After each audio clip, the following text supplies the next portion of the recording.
از درتی مدر و نویرم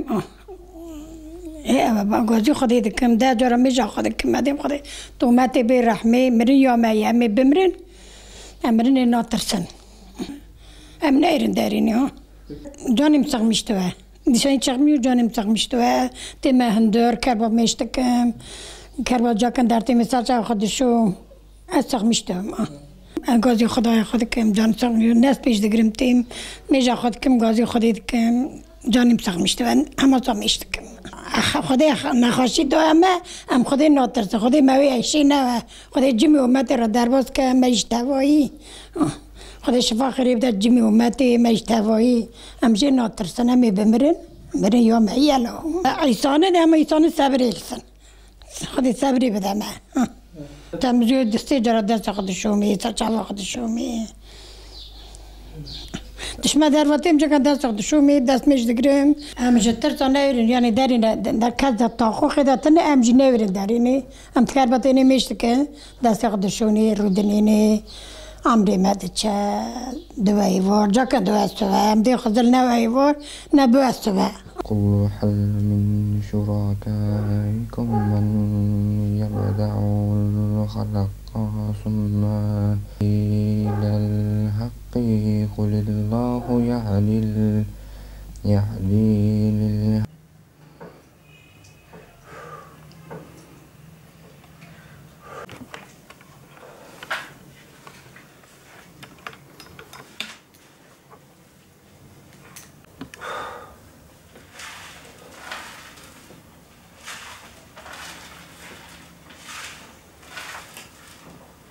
Virüsten önce yani işten eve, evden eve geldiğim zaman arkadaşlarım beni çağırıyordu. Öyle dışarı çıkardım. Sıradan yani bir basit insan gibi yani günümü böyle bitiriyordum.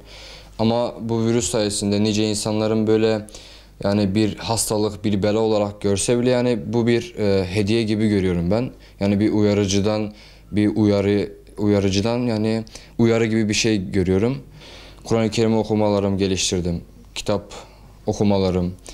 Kardeşlerimle Kur'an-ı Kerim okumalarım, ailemle cemaatle namazım, ardından yani diyaloglarım. Önceden yani annemle babamla hiç böyle yani sohbet edemezdim. İşten geldiğim zaman nasıl oğlum iş yani güzeldi ama şimdi yani ayrıntıya kadar artık evdeyiz zaman bol babamla güzelce yani gayet samimice yani diyaloglar böyle yani sohbetler ediyoruz.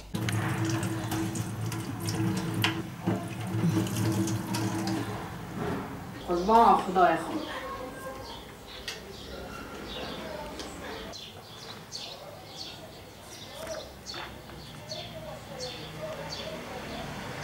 sabah kalkıyorum, iş varsa iş yapıyorum.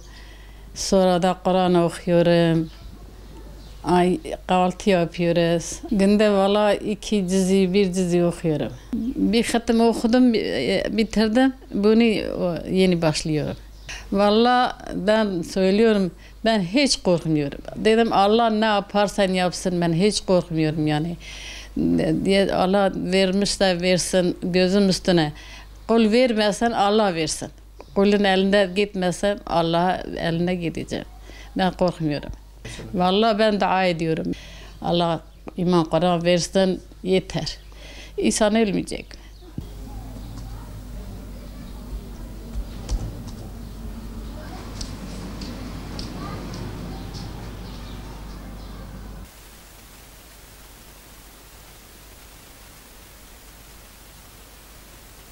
Sabah kalkarım, yemeğimi yerim. Yemekten sonra kitabımı okurum öğlen ezanına kadar. Öğlen ezanından sonra namazımı kıldıktan sonra Kur'an-ı Kerim'i açarım okurum. Ezberim varsa ezberlerimi yaparım. Evde ara sıra boş durmaktan evdekilerle sohbet ederim. Bu Kur'an'a çıkmadan önce hiç boş vakitlerim olmuyordu.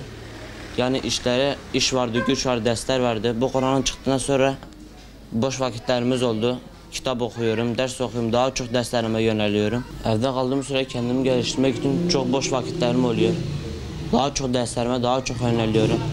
Bu sene okul açılmayabilir, seneye okul açılım daha çok derslerime yönelmeyi düşünüyorum.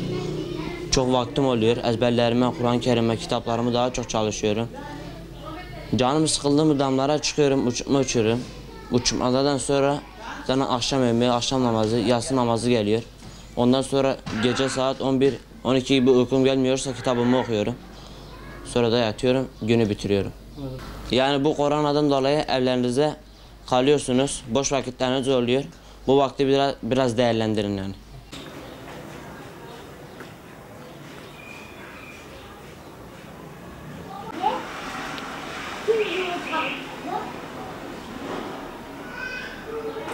Evde kaldığımız için kendimizi çok fırsat buldum. Mesela Kur'an'da bazı takındığım yerler olduğundan dolayı kendimizi okuyarak geliştiriyoruz. Kitap okuyarak konuşmamızı geliştirdik. Çoğu etkinliklerden dolayı güzel şeyler öğrendik. Bundan dolayı gençlerimizin çoğu evde boş vakitlerinde çoğu şeyleri zamanını kaybediyorlar. Onlara Kur'an okumalarını, kitap okumalarını ve bu virüsten sonra camiye her akşam gelip Kur'an okumayı tercih ederim.